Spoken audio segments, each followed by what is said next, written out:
الحمد لله رب العالمين. الحمد لله. اللهم صل على محمد وعلى آل محمد.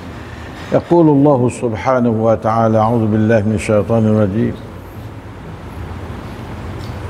سبح لله ما في السماوات وما في الأرض وهو العزيز الحكيم. ما شاء الله. نؤمن بهذه الآية ونحاول أن نكون من هذه الآية. Satunya kita berimej katanya, sabbaha lillahi ma fis samawati wa ma fil ard. Allah. Tasbih pada Allah belaka. Bintang tasbih, bulan tasbih, segala benda ma fis sama tasbih pada Allah Taala. Illa syaitan wa man tabi'ahu la yusabbih.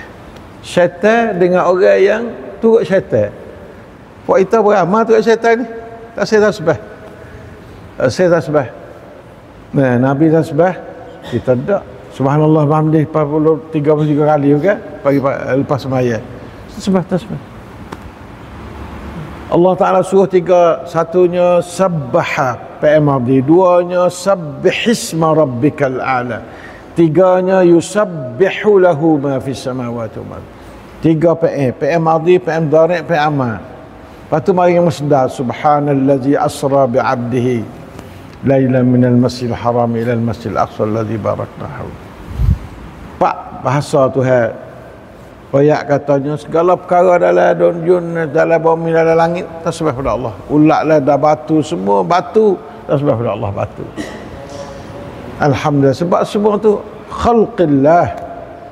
Nah, anna kullu dhalika khalqullah. Wa khalqullah yusabbihu lahu, yusabbihu li khaliqih. Semua makhluk tu dia tasbih pada khaliq dia, iaitu Allah, khaliquna wa khaliqu kulli syai'. Allah sebagai penjadi kita, penjadi semua perkara. Fa nahnu la nusabbih. Pagi subhanallah bihamdi 100, petang subhanallah bihamdi 100. Mudah-mudah bila jalan tak ada kena habis ran sikit habuk. Nah, ada kena habiskan siapa. InsyaAllah dapat kita arju an nusabbih. Kulluna yusabbih. InsyaAllah ta'ala tiap-tiap kita tasbih pada Allah.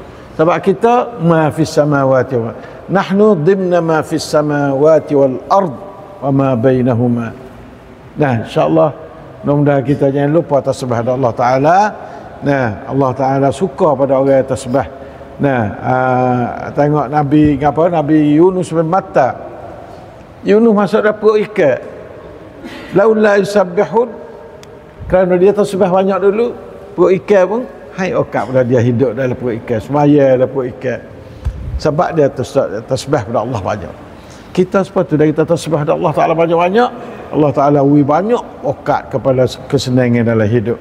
Wallahul muwaffiq wal hadi ila sawis sabil. Wassalamualaikum warahmatullahi wabarakatuh.